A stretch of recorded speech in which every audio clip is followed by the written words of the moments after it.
250 কোটি জনসংখ্যার ভোক্তা বাজারে বাধামুক্ত প্রবেশের সুবিধা একবার কল্পনা করুন, যার আকার প্রায় 12,70,000 কোটি ডলার। চীনের নেতৃত্বাধীন বিশ্বের সবচেয়ে বড় অর্থনৈতিক জোট রিজিওনাল কম্প্রিহেন্সিভ ইকোনমিক পার্টনারশিপ বা RCEP এমনই সম্ভাবনা দেখাচ্ছে। এত সম্ভাবনা শুনতে অবিশ্বাস্য যদি থাকে, তাহলে জেনে রাখুন আপাতত সেই দ্বিধার ভিত্তি আছে। এক সমীক্ষা প্রতিবেদনে Bangladesh trade and tariff commission বা BTTC বাংলাদেশের এ বাণিজ্য জোটে যোগদানের সুপারিশ করেছে। তবে এই ক্ষেত্রে যেসব দিকে আলোকপাত করা হয়েছে তা এক ধরনের সতর্ক বার্তা হিসেবেই উঠে এসেছে।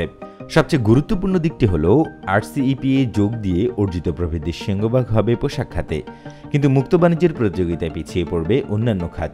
শুধুমাত্র RCEP-তে যোগ দিলেই বাংলাদেশের রপ্তানি প্রবৃদ্ধি বাড়বে 17.37% বা $5 বিলিয়ন কিছু বেশি।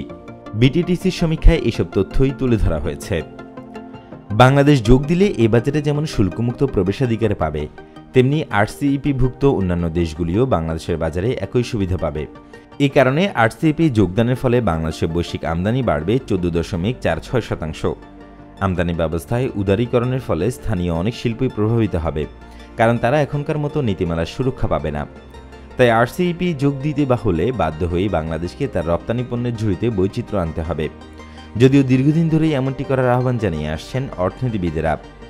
বাংলাদেশ মধ্য আয়ের দেশে উত্তরণের প্রস্তুতি নিচ্ছে।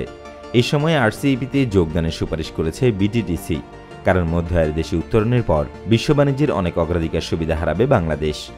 15 সদস্যের RCEP দেশের মধ্যে বাংলাদেশ বর্তমানে শুল্কমুক্ত রপ্তানির সুবিধা পাচ্ছে অস্ট্রেলিয়া, জাপান, নিউজিল্যান্ড, চীন, দক্ষিণ কোরিয়া ও থাইল্যান্ডে। 2026 সালে LDC গ্র্যাজুয়েশনের পর এই সুবিধা হারাতে হবে, কিন্তু RCEP-তে যোগ দিলে এইসব বাজারে রপ্তানির সুবিধা অব্যাহত থাকবে। এছাড়া জনশক্তি রপ্তানি এবং রেমিটেন্স বৃদ্ধির দিক দিয়েও লাভবান হওয়া যাবে। RCEP-তে যোগ দিলে GDP প্রবৃদ্ধিও বাড়বে, তবে তা খুবই সামান্য বা 0.23% হবে। বাংলাদেশের RCEP-তে যোগদানের পর রপ্তানি যতটুকু বাড়বে তা আমদানির বৃদ্ধির প্রভাব হ্রাস করবে না, দুটিই বাড়বে। কিন্তু আমদানি বাড়ার কারণে বেশিরভাগ স্থানীয় শিল্প ক্ষতিগ্রস্ত হবে। এতে বাংলাদেশের বিশ্ব বাণিজ্যের ঘাটতি বাড়বে 2.69%। আমদানির দিক থেকেও RCEP-ভুক্ত দেশগুলোর উপর বেশি নির্ভরশীল বাংলাদেশ। মোট আমদানির 45%ই আসে এই জোটভুক্ত অঞ্চল থেকে। সে তুলনায় মোট রপ্তানির অবদান মাত্র 10%।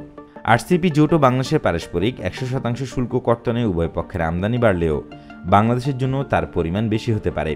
তার ফলে বাংলাদেশের রাজস্বের ক্ষতির পরিমাণও বেশি বা $2.5 বিলিয়ন।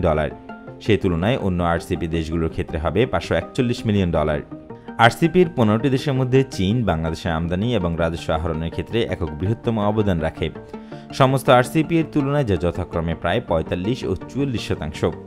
RCEP-তে যোগদান এই অঞ্চলে বাংলাদেশের জনশক্তি রপ্তানিকে সুরক্ষিত করতে পারে।